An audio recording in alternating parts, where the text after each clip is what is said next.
Muy bien.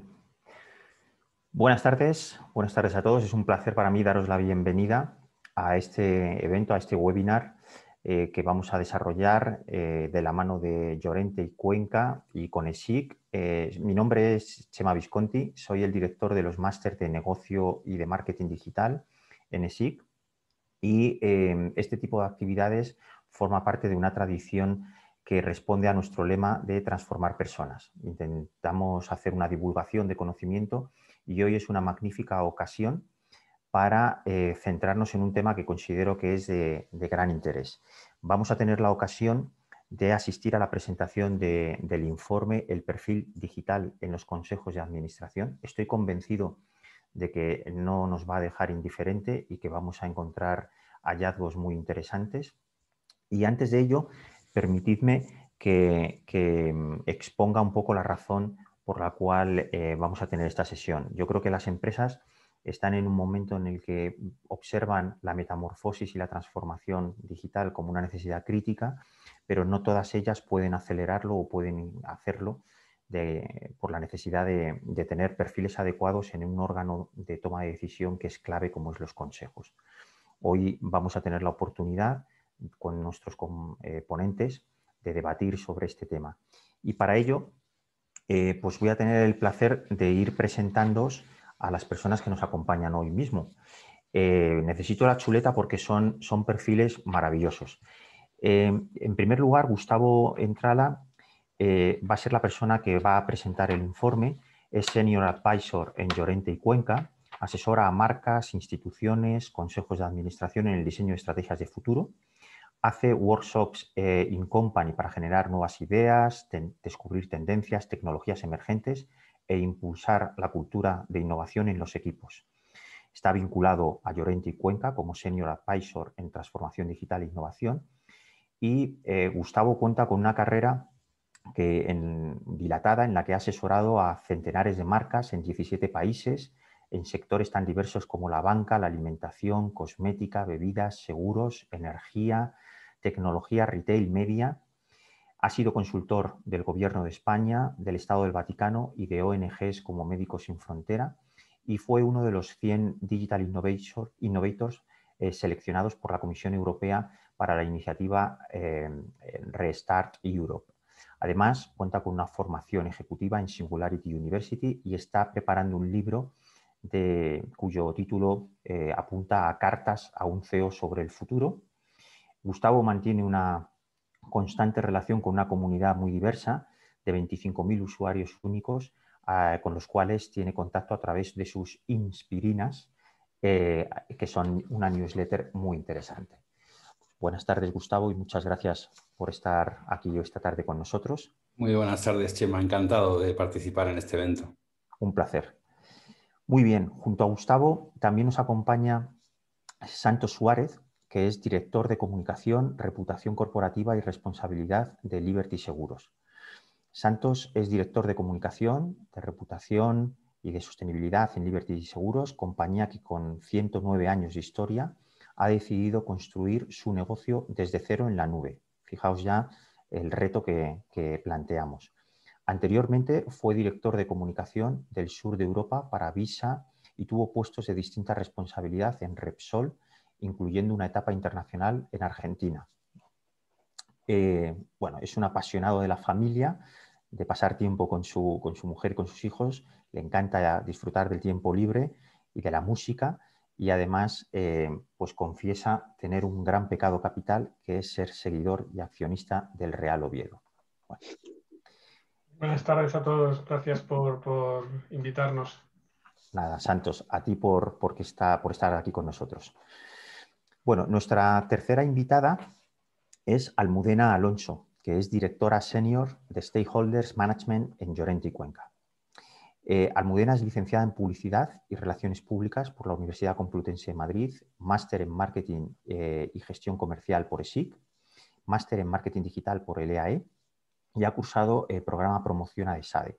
Está especializada en gestión de intangibles, tiene más de 20 años de experiencia en estrategias de reputación, cultura y sostenibilidad y ha desarrollado una extensa carrera profesional en consultoras como Edelman y Villafañe y asociados durante una década fue la directora general de CONGolf en España y tras la fusión con Barson trabajó como directora de innovación y desarrollo corporativo de BCW. Hasta su incorporación, Llorente y Cuenca ha sido presidenta de ADCEC, la Asociación de Consultoras de Comunicación de España. Buenas tardes, Almudena, bienvenida. Buenas tardes y muchas gracias por invitarme a estar aquí con vosotros, Chema. Un lujo contar contigo. Nuestra siguiente invitada es Mar Cárdenas, amiga y compañera además en la Escuela de Negocios, en ESIC. Es directora del máster en Dirección de Personas y Gestión de Recursos Humanos en la Escuela de Negocios, licenciada en Psicología, máster en Dirección de Recursos Humanos y máster en Digital Business. Es también coach especializada en acompañar a emprendedores. Su propósito es ayudar a los líderes en dar visibilidad al talento de sus empleados y que muestren la mejor versión de sí mismos. Actualmente está trabajando además en la investigación sobre el reverse mentoring, que es una palanca clave para gestionar el conocimiento interno y facilitar la transformación digital. En su experiencia profesional, donde ha trabajado en grandes compañías y ha estado en contacto con compañías de mediano tamaño también, ha acompañado en programas de managers en el liderazgo. Es una persona que tiene un conocimiento fundamental en la materia. Muy buenas tardes, Mar. Un placer que nos acompañes. Gracias, Chema. La verdad que un placer para mí. Además, viendo el panel que tenemos de profesionales para compartir esta mesa y esta tarde, la verdad es que es un lujo y el poder estar contigo, compañero, pues qué decirte. Muchísimas gracias. Estupendo. Muy bien. Y por último, quisiera presentar también a Carlos Arbesú, que es consultor de empresas familiares y consejero externo. Formación académica, licenciado en Derecho por la Universidad de Navarra. Es doctor en Gobierno, Premio Extraordinario 2016 por el Instituto de Empresa y Humanismo de la Universidad de Navarra. Sirve como consejero externo independiente en varios consejos de grupos familiares, tanto de España como de Latinoamérica. Es autor de varios libros sobre gobierno, el último trabajando en el Consejo de la Empresa Familiar, y es también miembro del ICA, Instituto de Consejeros y Administradores. Carlos, un gusto tenerte también con nosotros esta tarde. Estupendo. Muy bien, pues sin más dilación, si os parece, vamos a dar paso a la presentación del informe de la mano de Gustavo y después daremos paso al coloquio que yo creo que promete después de haber hecho la presentación de estos perfiles con tanto talento. Gustavo, cuando quieras. Muy bien, Chema. Muchísimas gracias. Reitero tanto a la audiencia como al resto de los ponentes mi agradecimiento por haberme invitado y también prometo no alargarme demasiado en la presentación del informe para que luego todos podamos co-crear una conversación de la cual todos saquen mucho partido. Quiero dar las gracias a Luisa García, directora general de Llorente y Cuenca, de JIC, y a Alejandro Domínguez, Luisa, por haber impulsado este informe y por habernos estimulado a pensar en el papel del Consejo respecto de la transformación digital. Y a Alejandro Domínguez, que no puede estar presente aquí hoy, que es coautor del informe y es director senior de transformación digital en JIC también, ¿vale? Entonces, ¿en qué contexto nace este informe? Nace en un contexto inevitable, como es el contexto del COVID, 2020, finales de 2020, cuando recogemos, hablando con clientes de JIC y también pulsando el mercado, una cierta sensación de optimismo por el motivo, porque las compañías han sido capaces de flexibilizar sus esquemas, cambiar sus modelos de gestión interna del personal y de los horarios y del trabajo, etcétera, y percibimos que hay como una sensación y un cliché que se va extendiendo de que el COVID ha acelerado por 5 o por 6 la transformación digital de las compañías, lo cual no deja de ser cierto en parte, porque evidentemente se ha difundido mucho el uso de herramientas digitales, se ha comprobado que la productividad de los empleados no solo no disminuye, sino que aumenta al trabajar en casa.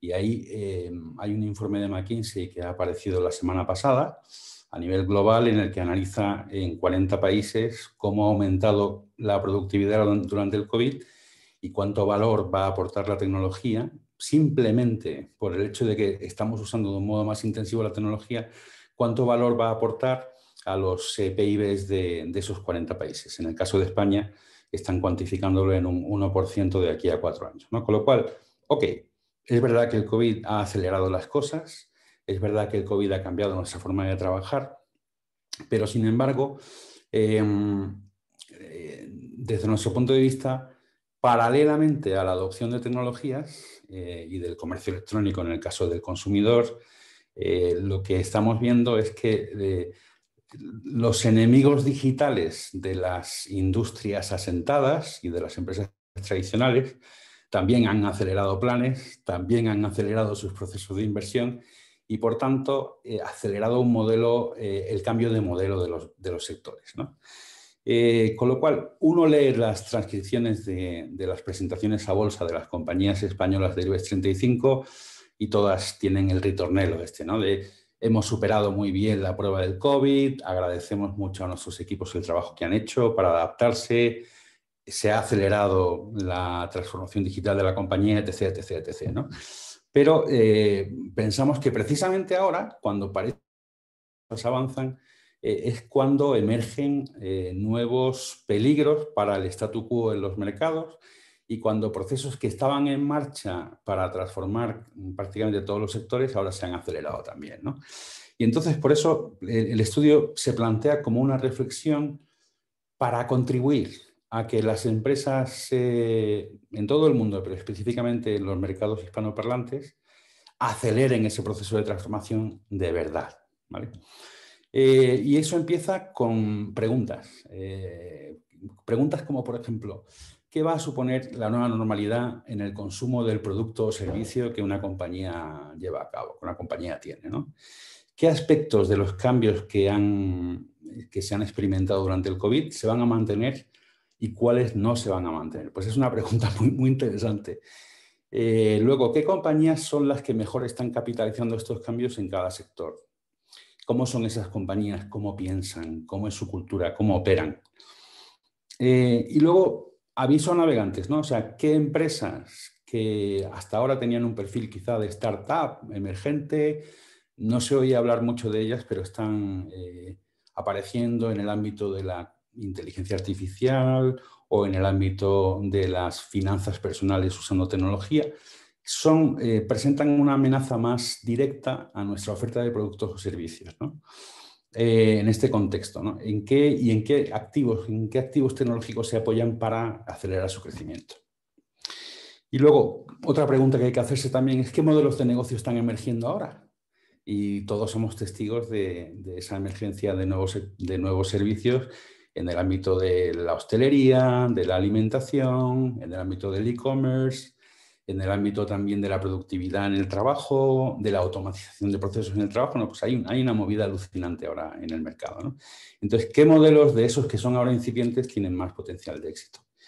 Y por último, una pregunta que yo creo que aconsejo siempre en las reuniones que tengo con consejos de administración es pensemos en tecnologías que sin que tú te des cuenta pueden suponer un cambio en tu cadena de valor, ya sea en la gestión de proveedores, en la compra de productos, ya sea en la elaboración de un servicio, ya sea en la automatización de servicios, etc., etc., etc. ¿Qué tecnologías están emergiendo que quizá hasta ahora parecía que no tenían mucha importancia o que eran muy experimentales pueden servir de propulsión para tu compañía o de amenaza si no las abrazas, ¿no? Y todo es de un marco en el cual, estas son como preguntas que yo creo que todo consejo de administración y todo equipo de trabajo debe plantearse y toda persona que esté buscando empleo también ahora, lo digo por los alumnos o antiguos alumnos de SIC que estén viendo este webinar, hay que pensar en eso, ¿no? O sea, ¿hacia dónde vamos? Porque la clave de la anticipación al futuro o la clave de la adaptación al futuro no es adaptarse hoy, sino es decir, oye, ¿cómo me adelanto a una cosa que va a ocurrir dentro de 5, de 6, de 7 años, ¿no? Y revisando también la experiencia nuestra, trabajando con clientes y trabajando también en los sectores por los que hemos pasado a nivel personal, Alex y yo, veíamos que que hay una resistencia, hay unas inercias muy fuertes en las compañías establecidas o las compañías tradicionales que frenan la transformación, que frenan el cambio. Una de esas fuerzas es que los líderes de estas compañías, aunque hablen hacia afuera de transformación digital y de cambio, internamente están ejerciendo una resistencia poderosa a que se adopten esos cambios, ¿no? ¿Por qué ocurre eso? Pues puede haber, luego podemos debatir por qué pasa, por qué hay esa resistencia al cambio. Puede haber razones de tipo operativo, porque la compañía tiene una estructura y una operativa que es muy difícil de cambiar. Puede ser porque la compañía no tenga la cultura adecuada para cometer ese cambio, y ese creo que es un tema de debate también muy interesante, cómo es la cultura digital y cómo se puede aplicar en una compañía de tipo tradicional. Puede ser también que el cash flow del negocio sea, y esto lo decimos en el informe, sea tan positivo y vaya todo tan bien, y eso yo lo he experimentado en compañías con las que he trabajado. O sea que la amenaza, por ejemplo, en los medios de comunicación, que fue donde yo empecé mi carrera, la amenaza de Internet era muy difícil de constatar cuando tú estás ganando márgenes de un 25, de un 30% de margen bruto anual, y cuando ves que el negocio de la venta de periódicos crece y que la publicidad sigue creciendo, ¿vale? O sea que en todos los sectores pasa eso. O sea que justo antes de que llegue el cambio, que democratiza los productos y servicios y lo cambia todo, tú estás ganando bastante dinero. Entonces, cuando una empresa va bien, para mí está en una situación peligrosa. Y hay una idea de Bill Gates que me parece que refleja muy bien este mindset, ¿no? Que es el de que él siempre ha pensado y ha gestionado Microsoft, la compañía de la que fue fundador, como si estuviera a 2 años de la extinción, ¿vale? O sea, era un poco paranoico en su manera de gestionar Microsoft, porque siempre estaba viendo peligros a todos lados y siempre estaba intentando anticipar lo que iba a hacer el contrario, ¿no? Y hay mucha literatura de cómo estos procesos de cambio se ha escrito muchísimo. Hay todo un segmento editorial sobre el tema, ¿vale? ¿Por qué los procesos de cambio cuestan tanto? Pero para que la audiencia pueda identificarse con lo que ocurre en estas grandes compañías, pues se puede hablar de la aceptación psicológica de algo que frustra o de un dolor. Se puede comparar con el proceso mental que siguen estas compañías, ¿no? Y los que estamos en este panel, seguro que todos tenemos historias concretas que contar de cómo hemos vivido esta novela, ¿vale? Que empieza por la negación, ¿no? La primera idea es, oye, mira, está Tesla está haciendo unos coches muy interesantes que son eléctricos y pueden andar ya 200 kilómetros sin necesidad de recargarse. No tiene nada que hacer, la gasolina como combustible y motor de los motores, valga la redundancia, pues eso va a seguir mucho tiempo. Mira este Porsche que hemos sacado ahora, ¿no? O sea, como una primera fase de negación. O sea, nosotros somos demasiado grandes y se racionaliza el statu quo y se ve como eterno. O sea, se convierte en una cosa que eso va a ser siempre así, ¿no? Luego la segunda reacción muchas veces es de ira, ¿vale? De decir, oye, cuando ya empiezan a destacar los Teslas, los Google en el mercado de la publicidad, etcétera, decir, ¿qué se habrán creído estos, ¿no? Que vienen aquí a llevarse a mi gente de más talento, se la llevan a sus compañías startup, ¿qué se habrán creído que son, ¿no? Luego viene la parte de negociación, ¿no? Que es cuando ya la amenaza parece más seria, los cambios se empiezan a consolidar y ya el CEO de la compañía dice, bueno, habrá que hacer algo, ¿vale? Vamos a llamar a unos consultores que nos hagan un proyecto, ¿vale? Ese proyecto se hace, todo el mundo lo aplaude en el consejo y luego no pasa absolutamente nada, ¿vale? Y de ahí pasaríamos a la depresión, ¿no? Que es ¿por qué los inversores ya no creen en nuestro negocio? ¿Por qué no creen en este valor? ¿Qué ha pasado? ¿Qué hemos hecho mal, ¿no? Y por último, aceptación, ¿no? Que es, y yo personalmente he pasado por algunas situaciones de ese estilo, en las cuales ya el cambio es irreversible y la sensación con la que se queda el CEO y el consejo de esa compañía es, oye, tuvimos la oportunidad de hacer cosas y no las hicimos a tiempo, ¿no? Porque una dificultad muy importante que hay a la hora de aventurar los cambios futuros es identificar cuándo van a ocurrir, ¿vale? Porque a veces somos como muy optimistas respecto de algunas cosas, creemos que algunas cosas van a cambiar muy rápidamente y hay, sin embargo, otros procesos tecnológicos que pensamos que van a tardar muchísimo tiempo, que los vemos a un plazo. Entonces, en calcular bien, en estimar bien el asentamiento real a nivel masivo de los cambios es el arte más difícil que hay, ¿vale? Y ahí es donde los negocios se juegan una clave importantísima. Voy a contar una historia absolutamente real, y es, yo trabajé en una compañía que luego se integró en el grupo Unidad Editorial, que ahora tiene El Mundo, Marca, tiene un montón de publicaciones, ¿vale? Pues una buena parte de esas publicaciones, encabezadas por el diario Marca, fueron adquiridas por el grupo Rizzoli, que era el propietario de Unidad Editorial, en 2006 por 1.100 millones de euros. O sea, mis jefes supieron acertar en el momento perfecto para vender esa compañía, que era una compañía que hacía periódicos, ¿vale? Y luego ver qué ha pasado con esa compañía y con esa industria, ¿vale? Todo ha ido a peor. Y ese mismo año, en 2006, Google adquiere YouTube y paga por ella 1.100 millones de euros. Entonces, fijaros qué importante es la perspectiva del tiempo y de las expectativas de un mercado a la hora de calibrar dónde está el valor. Google supo ver en YouTube una promesa incipiente de cambio de hábitos de consumo, y Rizzoli vio en el grupo Recoletos, que era ¿cómo se llamaba esa compañía? Un negocio con buenos cash flows, con buenas perspectivas, que no empezó de verdad a caer de modo dramático hasta el año 2008-2009, ¿vale? O sea que la cuestión del tiempo es muy importante. Entonces, ¿por qué las compañías tradicionales muchas veces no aciertan? O mejor dicho, le doy la vuelta a la pregunta. ¿Por qué compañías que tienen los medios, el cash flow para invertir, para acometer cambios, para innovar, no saben hacerlo a tiempo? Pues en muchos casos, como digo, hay unas resistencias muy fuertes, pero hay ejemplos también de compañías tradicionales, y las destacamos en el informe, que han sabido dar ese paso a tiempo. Ponemos dos ejemplos. Una es Lowe's, que es una compañía una especie de IKEA americano, muy a lo bestia, o del Leroy Merlin americano, muy bestia, muy bestia. Y otra es el caso de Apple, que es más conocido. En el caso de Lowe's se enfrenta a la competencia fortísima de Amazon, que parece que va a arrasarla viva. Y en el caso de Apple estamos en el año 1998, ha vuelto Steve Jobs, y la compañía está a 7 meses de que se le acaben las reservas de cash, ¿vale? O sea, que un momento muy malo, muy chungo. Entonces, las dos compañías tienen en común una cosa. Tienen consejeros con experiencia en desarrollo de negocios digitales y de negocios tecnológicos, ¿vale?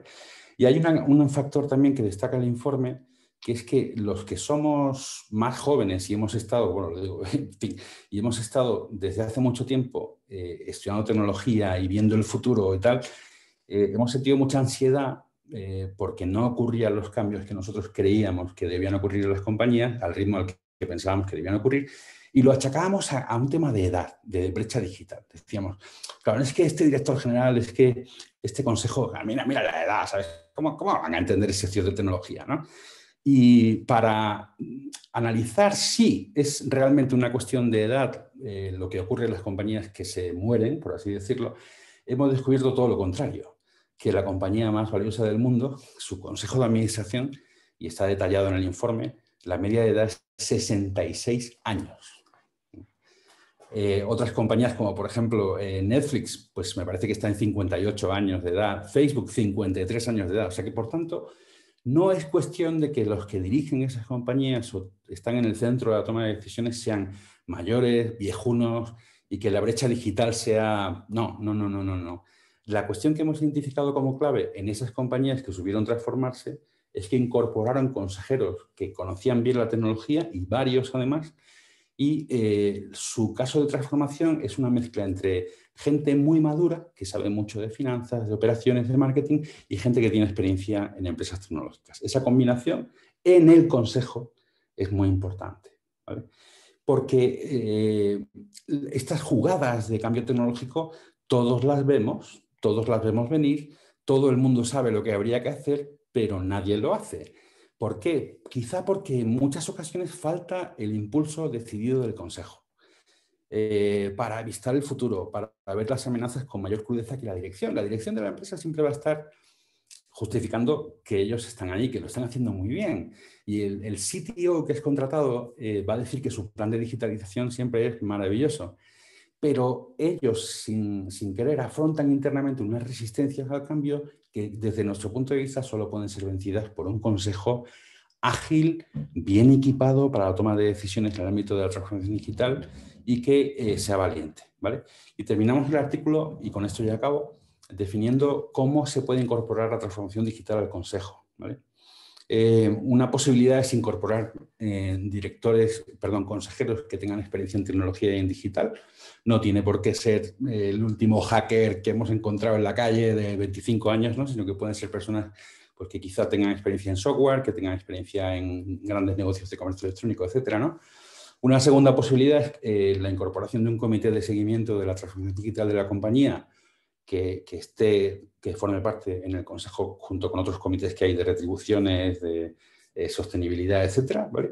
Y la tercera idea que planteamos es que la transformación digital sea un capítulo inevitable y permanente en todas las reuniones del consejo, ¿vale?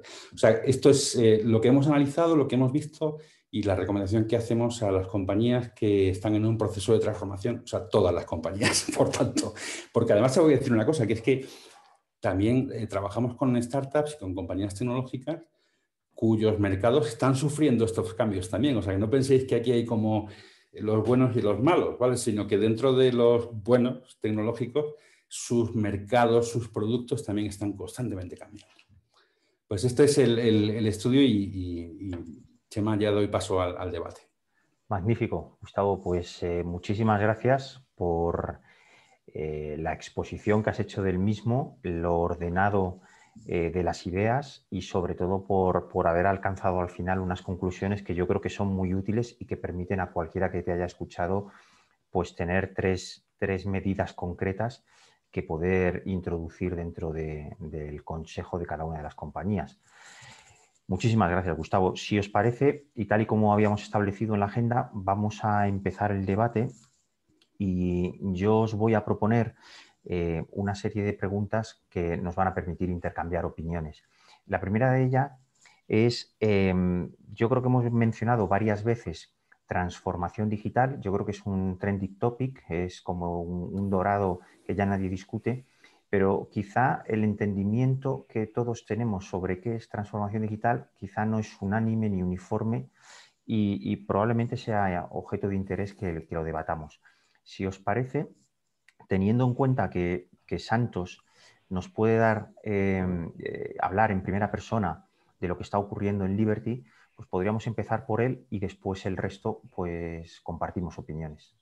Así es que, Santos, si nos quieres contar qué entiende Liberty por transformación digital, me parecería magnífico. Muy bien, Chema, muchas gracias y bueno, estupenda la presentación de Gustavo también. Liberty, bueno, yo creo que la transformación digital, si seguramente le preguntamos a cada una de las personas que están aquí conectadas, ¿no?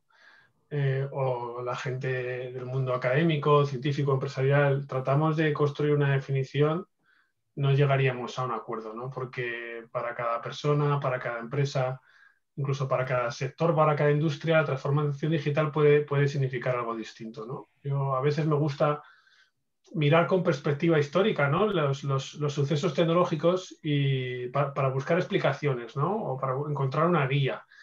Y si nos parapetamos hace 30 años, por ejemplo, seguramente veamos sucesos como cuando se sustituyó el correo físico o el fax por el correo electrónico, ¿no? Y ahí encontramos un suceso de transformación digital que en aquella época era una transformación brutal, ¿no? O yo qué sé, podemos pensar en la firma electrónica, ¿no? Ahora podemos hacer la declaración de renta por Internet. Así que la principal conclusión que hago para partir de aquí es que la transformación digital, en función de la perspectiva con la que la mires, puede ser una cosa u otra, ¿no?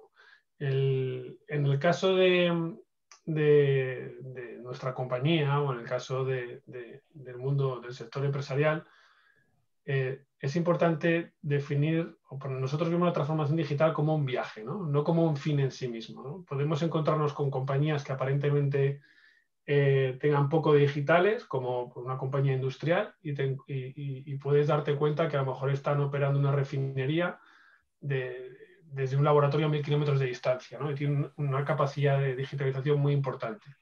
O compañías de medios de pago en las que, pues bueno, que han nacido como compañías digitales, ¿no? Porque los pagos electrónicos por definición son digitales. Y sin embargo puede haber compañías que consideran que para ellos poner su página web en una app, en el teléfono móvil, es digitalizarse. Entonces, bueno, nosotros lo que hemos hecho durante este tiempo ha sido mirar a nuestro propósito de compañía, ¿no? Que no es otro que pues, existir para ayudar a las personas a que tengan un futuro mejor y ofrecer protección para lo inesperado, es lo que decimos en Liberty, y ver qué es lo que tenemos que hacer para cumplir con ese propósito, ¿no? Y nos dimos cuenta en su momento que para nosotros cumplir ese propósito, para cumplir con ello, iba a ser necesario transformar la manera en la que miramos a la tecnología. Una compañía de seguros es ciertamente compleja, es ciertamente tradicional, y si tú quieres enfocar la transformación digital como un fin en sí mismo, puede ser totalmente interminable, ¿no? Entonces, hace unos años hicimos una reflexión y dijimos, ¿cómo podemos cumplir con nuestro propósito de compañía durante 108 años más, ¿no? Y nos dimos cuenta que lo que teníamos que hacer era poner un papel en blanco y construir todo el negocio de la compañía desde cero en la nube, construyendo utilizando un mix de tecnologías que nos ayudaran a generar un ecosistema digital en el que esas tecnologías funcionen como una red, conectándose unas a otras, sin pensar en tener un proyecto finalizado en sí mismo, no teniendo un proyecto tecnológico que digas lo empiezo y lo termino, sino que sea constantemente el estado del arte y la tecnología. Entonces nos embarcamos en ese proyecto y lo acompañamos con un proceso de transformación cultural en la casa, apoyados en nuestros 5 valores, que nos ha permitido pues a día de hoy estar operando una compañía de seguros en la nube de una manera que hasta ahora no se conocía y me atrevo a decir que en otros sectores. Entonces, bueno, primero la definición es compleja de dar, pero según vas ahondando en cómo puedes utilizar la tecnología para cumplir con tu propósito de compañía, puedes ir encontrando las pistas de qué tienes que hacer en ese viaje de transformación digital. Muy bien, Santos, muchas gracias. La verdad es que se nota cuando se hacen las cosas con sentido o cuando se hacen las cosas como una especie de copia sobre estándares, ¿no? Con lo cual, un testimonio magnífico. Almudena, ¿te animas y nos compartes con nosotros tus ideas? Por supuesto. Bueno, pues la verdad es que aunque Santos decía que quizás si preguntásemos habría por cada persona una definición, estoy bastante de acuerdo en muchas de las cosas, así que tomando un poco lo que él decía, efectivamente creo que es fundamental entenderlo siempre como un viaje, como una progresión, no como un fin en sí mismo, es algo constante. Y para mí es clave el tema que has dicho del cambio de pensamiento. Has hablado de transformación cultural. Creo que muchas veces se confunde transformación digital con optimización digital. Nos creemos que utilizar o cambiar una tecnología, incluso hacer como vosotros un proceso de migración a la nube, es hacer una transformación digital. Eso puede aportar unas mejoras, puede aportar unos cambios, puede llegar a impulsar la competitividad, pero si no va acompañado todo un cambio de enfoque, me ha gustado eso de coger un papel en blanco y pensar de forma distinta, porque eso es lo que implica. Es decir, la tecnología es un habilitador.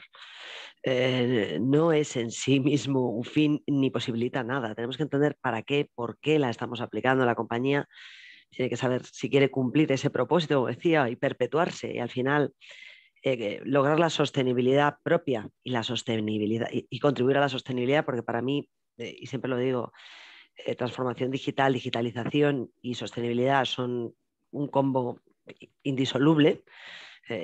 Creo que la una va a impulsar a la otra y viceversa, es decir, una sin la otra no tiene sentido. Lo fundamental para lograr eso es cambiar las mentalidades, las personas, la cultura, el enfoque, para qué queremos hacerlo, por qué. No es aplicarlo a una parte concreta de tu negocio, sea de la que sea, normalmente se ha orientado, obviamente, a optimizar los procesos de cara al cliente. Creo que en momentos como la pandemia lo ha impulsado más hacia adentro. Y luego, bueno, seguro que en el debate surgen cosas y me encantará escuchar también la opinión de Mar desde la perspectiva de lo que supone en términos para el empleado, para la motivación, para la inclusión, para la diversidad y muchos otros factores.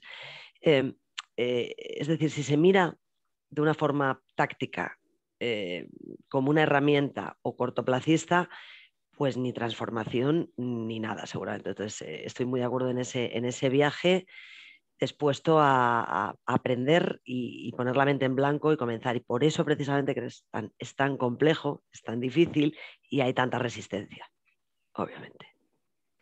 Qué bien, Almudena. Pues por alusiones, ya que has mencionado a Mar y has tocado el tema cultural, pues Mar, cuéntanos, ¿qué te parece? La verdad es que, bueno, felicitar a Gustavo por la presentación, claro, es que ha estado fantástica. Y después de escuchar a Santos y Almudena, pues es que me tengo que sumar a todo lo que han dicho, ¿no? Y como aquí consiste en añadir algo más, pues yo creo que todo esto al final es, incluyo, y que también lo hemos comentado, que esto va de personas, ¿no? Y al final, ya Almudena me daba un poco el pie, ¿no? Y hablaba de sostenibilidad y yo incluyo también experiencia del empleado, qué importante, ¿no? Porque al final, en este viaje, un viaje medio largo plazo, porque es así, o sea, al final son comportamientos, entonces, ¿cómo unamos todo esto? Y me lleva también a mirar pues a los mandos intermedios, ¿no? Quizás aquí hay un rol importante y bueno, pues la suerte de que los alumnos que tenemos ahora mismo en el máster, por ejemplo, de Dirección de Personas y Gestión de Recursos Humanos, están protagonizando la mayor parte de ellos pues estas transformaciones culturales por esta que me ha gustado, me han apuntado Almudena lo de la optimización digital, eso me ha gustado mucho porque es verdad que a veces se confunde esto y bueno, pues es cómo unamos y cómo combinamos, y es donde está la fórmula y el reto de la sostenibilidad y por otro lado la experiencia del empleado que va a impactar por supuesto en la cuenta de resultados y en el cliente, ¿no? Y poco más, yo añado experiencia del empleado a todo lo que hemos dicho. Muy bien. Nos has dejado en vilo porque ha habido un momento que pensábamos que te perdíamos en el sonido, ¿Ah, sí? pero luego se ha recuperado y te hemos entendido perfectamente el mensaje. Pensaba que me ibas a decir que se oye de fondo mi hija, perdonadme, pero si se oye es que tiene clase de piano, entonces no me he acordado hasta que de repente he empezado a escuchar y digo, Dios mío, Pues está... no se ha oído, el piano Era no se ha eso, oído. vale. Perdón. Nada. Carlos, ¿te animas? ¿Nos cuentas tus ideas? ¿Qué quieres que en relación a qué? A lo que es el concepto de transformación digital que estamos comentando. ¿Tú crees que hay consenso real? ¿Se maneja bien en las compañías esto? Mira, la verdad es que yo creo que no sé qué tanto vale la pena pensar en eso, ¿no? Yo creo que un poco cuando hablamos de perfiles digitales en consejo, del perfil digital del consejo, lo importante es saber de todo lo que implica, ¿no? El mundo digital y las implicaciones que las tecnologías hoy tienen para los distintos procesos en la empresa, ver cuáles de ellos deben ser conocidos, ejercidos o apoyados desde la función de gobierno del Consejo, ¿no? Si no, nos perdemos, ¿no? La transformación digital, pues, bueno, se puede hablar de muchas cosas, pasaríamos 3 días en un seminario, ¿no? Pero el verdadero problema es identificar en los consejos de administración qué funciones tienen y cuáles de esas funciones tienen que tomar en consideración de una manera importante, además, porque se entrecruzan con temas estratégicos y con temas de inversión fuerte, etcétera. Pues los cambios tecnológicos, que es a lo que llamamos digitalización hoy en día, aunque no todos son digitales. Y yo lo situaría ahí. Yo creo que lo que debemos es entender que las funciones del Consejo no son las mismas funciones que las funciones de los directivos y por lo tanto, pues para hablar de este tema respecto de los consejos, tenemos de alguna manera que hacer una diferenciación y saber, ¿no? Pues qué competencias pues tienen los directivos, ¿no? Santos, por ejemplo, ¿no? El libro nos ha contado un poco esa experiencia suya desde el plano de la dirección. Supongo que él tendrá experiencia cuando refiere o espera algo del consejo, ¿no? Y habrá cosas que espera de ellos y otras que no, que ya las hacen los propios directivos y que mejor que el consejo no se entrometa en ello, ¿no? Creo que ahí está un poco lo que hay que pensar hoy en día, porque creo que a veces se habla con un poco de superficialidad de este tema y es un tema muy técnico, no es un tema para filosofar mucho. Al final el consejo tiene una serie de funciones, no todas ellas son digitales. Esto también hay que digerirlo, ¿no? Porque si no la gente acaba pensando que el consejo, la mayoría de las funciones del consejo no tienen que ver directamente con un proceso de digitalización. O sea, un consejo podría ser un gran consejo si tiene a consejeros realmente experimentados en la toma de decisiones de gobierno que deben tomar y se asesoran o traen a los directivos, ¿no? Y con todas las personas que tengan las competencias digitales, no necesariamente en el consejo. Y bien, después hay empresas pues, muy diversas, como os imaginaréis, ¿no? O sea, hay empresas agroalimentarias, hay empresas que hacen latas de atún y, bueno, y hay empresas pues, que están en el mundo de la telemedicina y cada uno pues, tiene una situación, una posición completamente diversa respecto a la digitalización, ¿no? Yo creo que era un muy buen punto el que Gustavo comentaba y que me parece el punto que todos debiéramos considerar particularmente en este debate, ¿no? Y es que el tema de qué debe hacer el Consejo en digitalización, que da de los directivos, depende de comprender el timing para el cual en una empresa determinada tiene que asumir determinadas inversiones, cambios en sus procesos, etc. Y esa es una función que el Consejo particularmente sí debe hacer, sí debe entender qué cosas deben ser invertidas hoy, qué talento directivo debemos tener hoy, ¿no? Y repito, creo que la digitalización quedan todavía muchos años, es un proceso que también va a ser largo, viene una aceleración tremenda, pero ninguna empresa lo hace todo al mismo tiempo, o sea que hay que elegir también porque los medios son escasos, ¿no? Bueno, hasta ahí podría comentaros por facilitar el debate.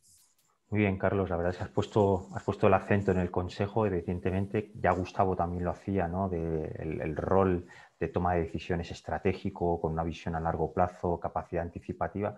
Y también Gustavo mencionaba la sorpresa de que no necesariamente los mejores consejeros que toman decisiones en ámbito de digitalización son millennials techie, sino que la evidencia empírica apuntaba a franjas de edad más senior y con más recorrido. Gustavo, si quieres aportar algo sobre esta primera pregunta y si quieres ya también avanzamos sobre la segunda, que son las implicaciones de la transformación digital y utilizamos tu intervención un poco para avanzar en el debate.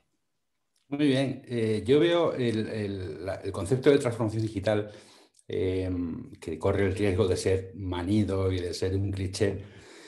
Al final la cuestión está en la generación de valor en una compañía. O sea que cambia con el tiempo y con la aplicación de tecnologías, cambian los modos de generar valor. Una empresa que hacía periódicos o que hace periódicos, lo que hacía difícil que aparecieran nuevos entrantes en el mercado era que había que tener plantas de impresión y que había que tener equipos, tinta, o sea, eran inversiones muy potentes. Internet democratiza los medios de comunicación y cambia el panorama completamente. Y hay otros sectores en los cuales la incidencia de la digitalización tarda más tiempo en verse. Percepción de valor, por ejemplo, pensemos en los automóviles, ¿no? Que es una industria que ahora está en un proceso de transformación muy grande, que se refiere tanto a la sostenibilidad del mundo de la que hablaba Almudena, como a la digitalización del propio vehículo, ¿no? Entonces, en el caso del automóvil, creo que tardó mucho en llegar la transformación porque los coches hasta hace pocos años no se vendían por Internet y mucha gente sigue sin comprar por Internet, se informa por Internet, pero la compra no la hace en Internet. Pero, sin embargo, nos encontramos con que aparece Tesla, que tiene mucha tecnología en cada coche y esa tecnología va incorporando cada vez más datos de cómo se conduce, de las carreteras, etc., etc. O sea, y eso hace que el valor de Tesla como compañía sea exponencialmente más grande que el de General Motors, por ejemplo, vendiendo una fracción mínima de lo que vende General Motors, ¿no? O sea que la transformación digital es relevante en la medida en que aplica a la generación de valor tanto por parte de una compañía como el valor percibido por parte del consumidor, como el proceso de generación de ese valor, ¿no? Y entonces hay sectores que llegan antes y sectores que llegan más tarde. Pero, por ejemplo, una compañía que para mí es muy relevante es Inditex, una compañía española que casi no, diríamos que no ha tenido que transformarse porque siempre ha sido tecnológica. O sea, la clave de Inditex, desde mi punto de vista, es que tenía tecnología RFID en las prendas desde hace muchos años, ¿vale? O sea, desde principios de 2000. Por lo tanto, ya era una empresa tecnológica y su incorporación al mundo tecnológico o al mundo digital ha sido mucho más sencilla, ¿no? Entonces, es que varía mucho, depende de los casos, de los sectores. Yo creo que la pregunta es cuándo me va a afectar a mí como sector y hasta qué punto, y eso creo que es lo que el Consejo, como decía Carlos, tiene que contemplar con mucha claridad. Perfecto. Sería, si analizaras el Consejo de Inditex en el año 2000, ¿verdad? Cuando tomaban estas decisiones, verías que peinaba unas cuantas canas y había poca digitalización en esa mesa, ¿no? Pero, y sin embargo, pero se tomaban muy buenas decisiones. Claro, claro, a eso me refiero, ¿no? Que es que hay que ver, obviamente hoy el mundo ha cambiado un poco y posiblemente ayude a tener también consejeros que tengan experiencia digital.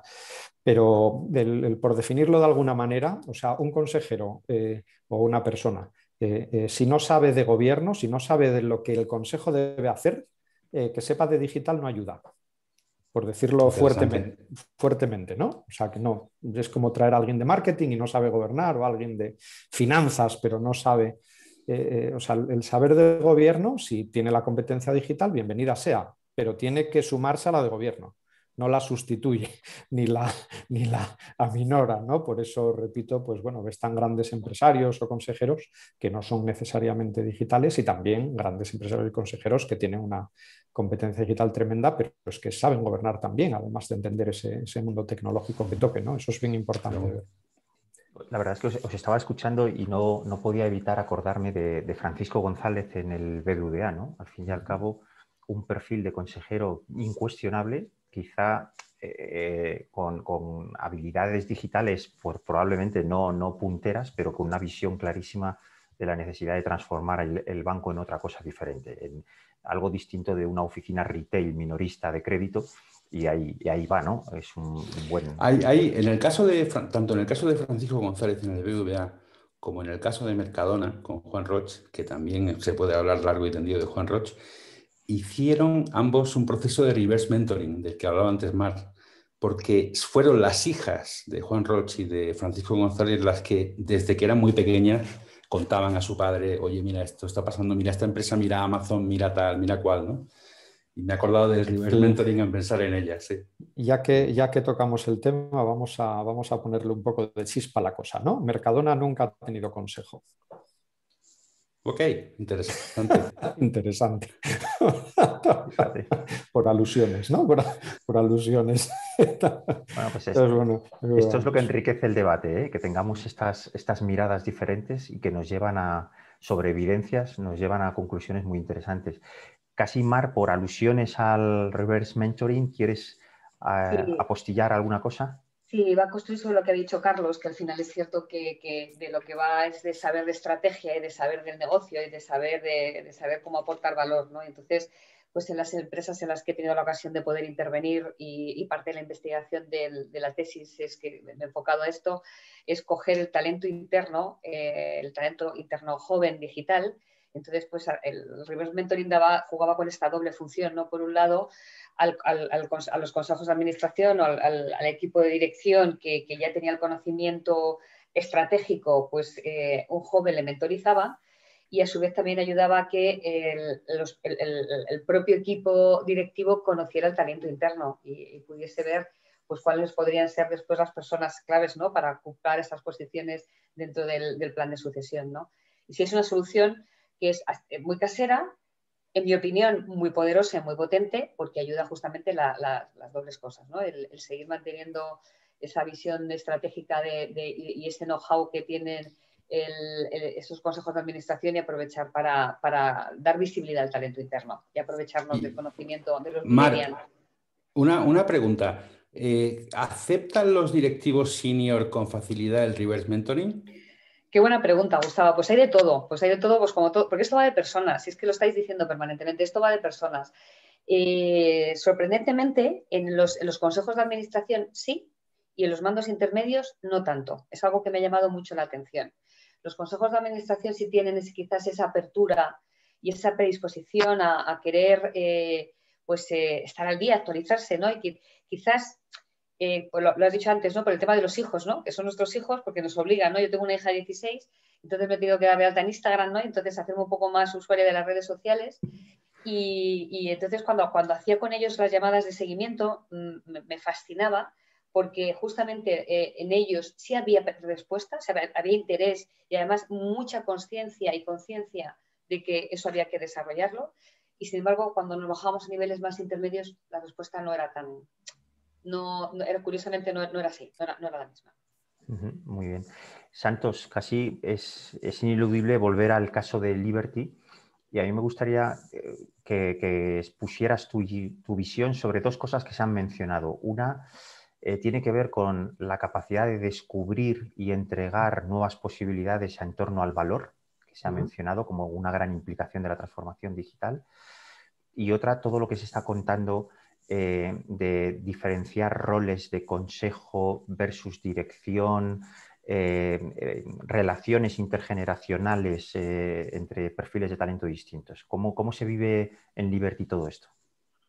Bueno, pues la verdad que se vive con mucha pasión, ¿no? Yo estaba escuchando lo que estabais comentando todos, de todas las intervenciones. He visto, de hecho he tomado aquí algunas notas porque habéis dicho cosas que están pasando en la compañía, ¿no? Carlos comentaba que la parte de transformación digital es algo muy etéreo, muy amplio, podríamos estar días aquí charlando y estoy totalmente de acuerdo, ¿no? Nosotros, como bien él decía, o llevando otro ejemplo, yo visualizo y nosotros visualizamos que puede haber dos tipos de compañía, ¿no? Compañías que gestionan activos físicos, volviendo a ejemplo una refinería o latas de atún, y pueden utilizar la digitalización para generar sinergias o para mejorar sus tiempos, sus time to market o sus procesos. Y por otro lado, tenemos compañías digitales, nativas digitales, que quizás se apoyan en los elementos físicos, ¿no? para dar un servicio. Y conocemos casos de compañías, ¿no? Pues los típicos ejemplos de Airbnb, que no tiene hoteles, sino que el activo físico se lo ponen sus clientes, o la AliExpress en el caso de la distribución. Por poner un ejemplo, nosotros cuando fuimos a dibujar ese papel en blanco, dijimos, para cumplir con este propósito, ¿qué queremos ser? Y nos dimos cuenta que ya éramos en gran parte una compañía digital, ¿no? Nosotros, en la operación en Europa, somos una única organización para gestionar distintos mercados europeos, ¿no? Entonces, en las reuniones del equipo directivo muchas veces estamos personas que están sentadas, no solo los equipos directivos, sino los equipos de trabajo, los que diseñan los productos de seguros, los equipos de pricing, los de marketing. Igual tienes una reunión de 5 personas y ninguna está en la misma ciudad, ¿no? Entonces, eso ya te habilita como compañía digital. Entonces, si eso le sumas una inversión de 100 millones de euros para diseñar toda la compañía en la nube, para tener siempre actualizados todos los procesos, y volviendo a lo que decía también Mar, lo haces teniendo en cuenta la experiencia de empleado. Nosotros en este proceso de inversión en tecnología, una de las cosas, nosotros todos los meses medimos la experiencia de empleado, todos los meses les preguntamos qué nivel de satisfacción tienen con la empresa y cómo de inspirados están. Pero no solo eso, sino que también en momentos grandes de cambio, entre todos les consultamos qué tenemos que hacer o cuál tiene que ser nuestro modelo de trabajo, cómo tenemos que evolucionar.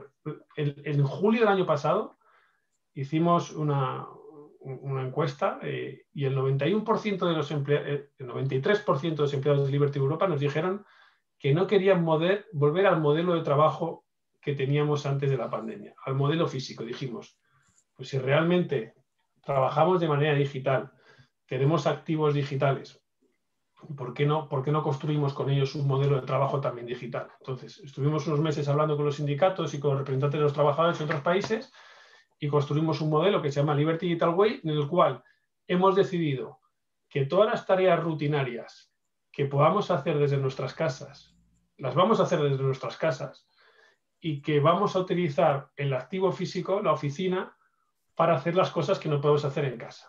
Entonces, obviamente, todo eso está regulado, ¿no?, por las por los organismos laborales, y hemos aprobado un modelo que los sindicatos han aprobado, que consiste en trabajar desde casa principalmente e ir como máximo 1 o 2 días a la oficina para realizar networking, sesiones de trabajo, sesiones de engagement, y no ir a la oficina a teletrabajar. Entonces, estamos uniendo el componente de los activos digitales sí, los activos de la compañía con la manera de trabajar y la experiencia del empleado. Y luego le sumamos también una tercera pata, ¿no?, que estaba comentando también Almudena, que es la sostenibilidad. Y la sostenibilidad todos los que trabajamos en sostenibilidad conocemos los principios ESG, Environmental Social Governance, sabemos que está la parte social, la medioambiental y la del gobierno corporativo, ¿no? Pero está la parte de la sostenibilidad económica también. La sostenibilidad económica, si no hay sostenibilidad económica, no hay sostenibilidad en una operación. Entonces, esto hila, volviendo a lo que dice Carlos, a cómo trabajamos en Liberty. No sé si la separación de poderes, pero sí que el funcionamiento de los distintos órganos.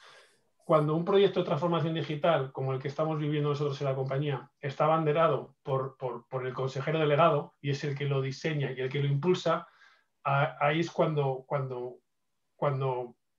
no digo más confortable estás, porque estos procesos no están exentos de tensión y de estrés, porque son procesos de transformación, pero cuando estás más cerca del éxito, ¿no? Es decir, el consejero delegado representa al equipo ejecutivo, pero también el consejero delegado es el encargado de informar y compartir con sus compañeros en el Consejo de Administración, que va a garantizar la sostenibilidad económica de la compañía y que va a velar por los intereses de todos los grupos de interés, ¿no? Y esos especialistas que decía Carlos, que son especialistas en tomar decisiones en según qué ámbitos, tienen que ser capaces de comprenderlo y tomar la decisión adecuada en función de la información que lleva el consejero.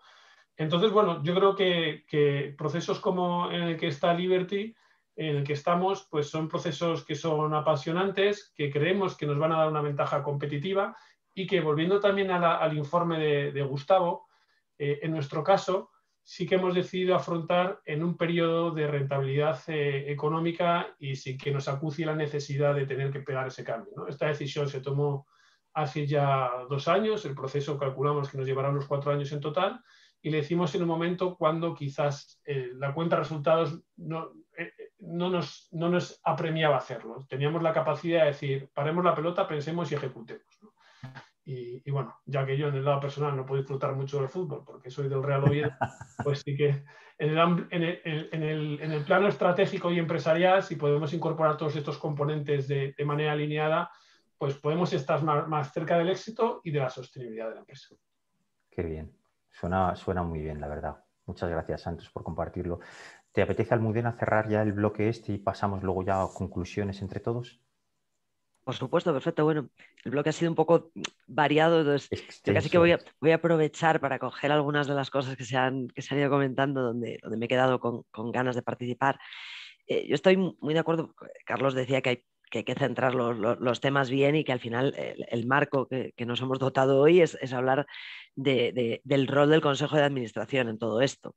Y precisamente, y yo ahí estoy muy de acuerdo, hemos estado hablando de formas de hacerlo, de que no tienen que estar en todo, y que efectivamente esto no se trata de incorporar ahí necesariamente a un experto digital. El Consejo de Administración tiene que estar en lo que está, y las competencias más valoradas en un Consejo de Administración son la de estrategia y visión, ese seguimiento, finanzas, pero también la de gestión de riesgos. Y ahí sí que quería hacer yo un inciso, porque es un tema que estamos viendo también crecientemente dentro del papel del Consejo, y con nuestra gestión con los clientes y con los consejos de administración, CEO y sus consejeros, secretarios generales, que en estos aspectos de gestión de riesgo se están multiplicando también. La pandemia también ha hecho que se aceleren muchos riesgos, y algunos de ellos, por ejemplo, son ciberriesgos, que también tienen un enfoque en el que hay que entender, dimensionar y comprender también el papel de las tecnologías. Y de nuevo también hay ciertas competencias. Aquí voy a hacer un paralelismo de nuevo. Yo soy muy pesada con la sostenibilidad, pero es que es mi pasión y mi debilidad. Con competencias, has mencionado tú, Santos, los temas ESG. para mí hay un cierto paralelismo. Yo no necesito que un consejero sea un experto en cambio climático ni en transición energética, pero tiene que tener un entendimiento del papel de lo que juega de futuro, porque además hay una interrelación tal entre todos los elementos ahora mismo, que es decir, si hablamos de financiación pública, fondos europeos, cualquier tipo de plan de recuperación, si hablamos de financiación privada, hablamos de fondos ESG, bonos verdes, me da igual. Si hablamos de todos los aspectos de riesgos y de los elementos de resiliencia que van a ayudar a la compañía a mantenerse, si hablamos en definitiva de todo lo que va a ayudar a la salud financiera de la compañía, a sus decisiones sabias de inversión de futuro en un sentido o en otro, tienen que ver con digitalización y tienen que ver con sostenibilidad unidas. Por tanto, yo creo que al final, sin que se altere la función de ese consejo de administración, sí tienen que ser conscientes de cómo ser capaces de dotarse de esos conocimientos, sea upskilling, sea incorporar una figura específica dentro del consejo, sea montar a lo mejor un comité más específico, como sugeríamos el estudio. Gustavo da diferentes ideas y fórmulas de cómo hacerlo, pero no permanecer desde luego con la idea de yo con saber de lo mío basta, porque efectivamente vuelvo a lo mismo, he comenzado hablando del riesgo, no quiero sonar agorera, pero el que no mira alrededor y no está pendiente de todo eso se pierde la oportunidad y puede caer en el peligro. Se me ocurre un poco este cierre del bloque así. Muy bien. Bueno, pues la verdad es que se nos está yendo ya prácticamente el tiempo y me quedo con ganas de más, pero bueno, os invito a que cada uno de vosotros en un minuto hagáis una pequeña conclusión de lo que ha sido esta conversación que hemos tenido y sobre todo en términos de consejo y la necesidad de actuar sobre una transformación, una metamorfosis donde lo digital es importante. ¿Te parece, Carlos, que empecemos por ti? Sí, Chema, claro. Yo resumiría en que la función del Consejo en principio tiene que ser de gobierno, no de dirección. Puede que haya casos en que las competencias digitales, repito, tiene el Consejo que cerciorarse de que están en los niveles directivos o que tenemos la asesoría idónea. Lo que sí es importantísimo en todos los casos es que el Consejo dé soporte y esté plenamente implicado, como comentaba Santos, en el proceso, apoyando a la dirección. Yo creo que los consejeros lo que más escuchamos en el ejercicio diario es que los directivos nos dicen, ¿no?, se quejan, ¿no?, de que el consejo no esté verdaderamente implicado en las necesidades que ellos ven de transformación. Bien, eso quiere decir después que el consejo tiene que discriminar, ¿no?, qué inversiones, qué procesos elegir donde vamos a ir, ¿no?, pautando esa digitalización. Pues repito, tampoco hay recursos infinitos para hacer todo lo que se puede hacer a la vez, ni a veces es el momento adecuado. Yo creo que a veces en el consejo también es muy importante, ¿no?, como dicen a veces los inversores, a veces es más importante saber lo que no cambia en el mundo de las empresas, ¿no? Entonces, pues bueno, pero sí que resumiría con que es tremendamente importante. No hay proceso de transformación en una empresa que pueda salir adelante sin el apoyo del consejo. Por lo tanto, el consejo tiene que entender ese mundo digital, que tenga las competencias técnicas. Repito, no es necesario, se puede asesorar, pero sí tiene que comprender qué significan esas tecnologías o esas afecciones en sus procesos y qué necesidades de inversión tienen, de talento de alta dirección tienen, de accionariado, de entorno, etcétera, y apoyarlo. Muy bien. Santos. Bueno, yo por mi parte, desde nuestro lugar, creo que es fundamental la ejecución. Es decir, una vez que hemos pasado por este proceso de tomar una decisión al más alto nivel, es ejecutarla y, por supuesto, cumplir con la función de gobierno que mencionaba antes Carlos también, y los distintos puntos de control que haya establecidos, ¿no?, para ver cómo va evolucionando la ejecución de esa inversión, pues tenerlos y bueno, básicamente poner mucho foco en la ejecución del plan cuando el plan ya se ha decidido.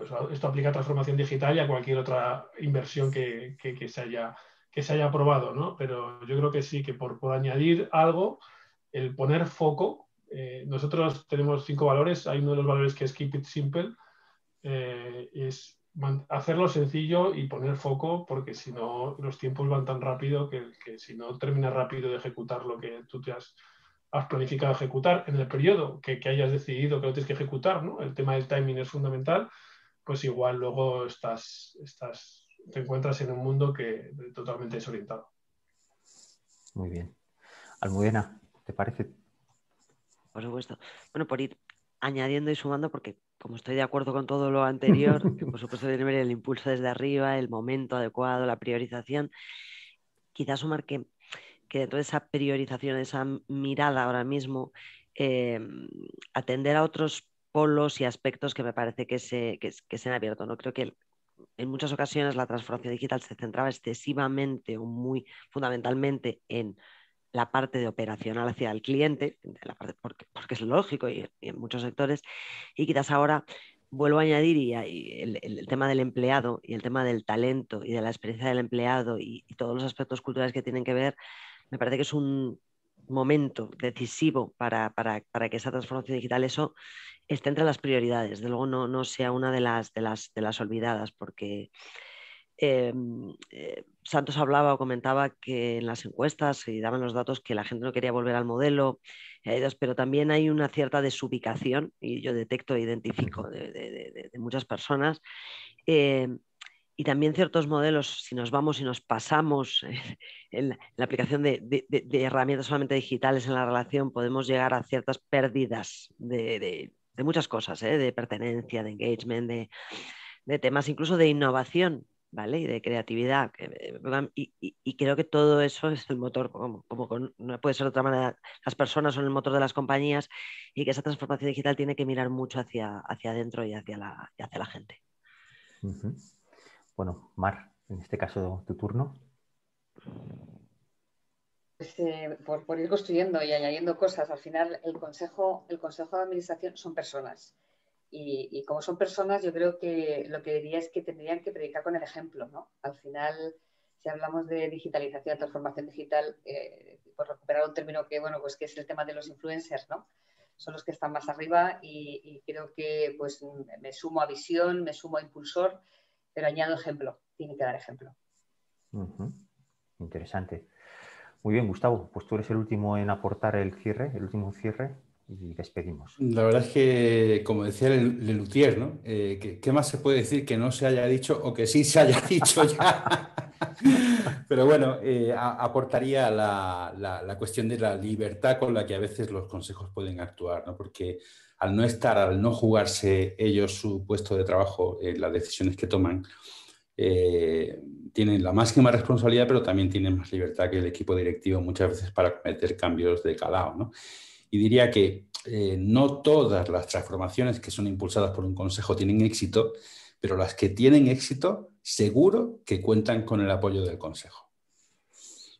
Qué bien. La verdad es que os doy las gracias en nombre de toda la audiencia, porque yo al menos he disfrutado siguiendo vuestras intervenciones. Al final, si tuviera que hacer un pequeño resumen tipo keywords, diría saber gobernar, saber ejecutar, no olvidar a las personas que ejecutan, coherencia y libertad. La verdad es que ha sido 5 miradas interesantísimas para hacer una retrospectiva de la conversación que hemos tenido. Os doy de corazón y en nombre de todos las gracias por vuestra generosidad y por el talento que manifestáis en cada una de las intervenciones. Ha sido un placer estar esta tarde con vosotros y espero que todos lo hayan disfrutado como yo al menos. Muchísimas gracias. Gracias a ti, Chema, un placer. Gracias a Gracias. todos. Igualmente. Gracias. Un abrazo fuerte a todos. Un abrazo fuerte.